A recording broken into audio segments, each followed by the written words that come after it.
يمكن اكبر غلطه درتها هذا العام هي افضل قرار خديته.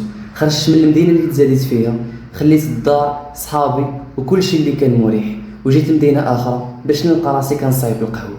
ماشي حيت هذه هي الخدمه اللي كنحلم بها، ولكن حيت بغيت نبدل البيئه.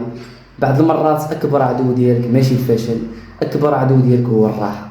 اختاريت ندير ليسونس في لونجلي ماشي حيت عندي الخطه كامله، ولكن حيت بغيت نشري حاجه اهم: الوقت اللي غنتعلم فيه كونتنت كرييشن، سيلز، وكيفاش نستغل الادوات الحديثه باش تخدم معايا ماشي ضدي.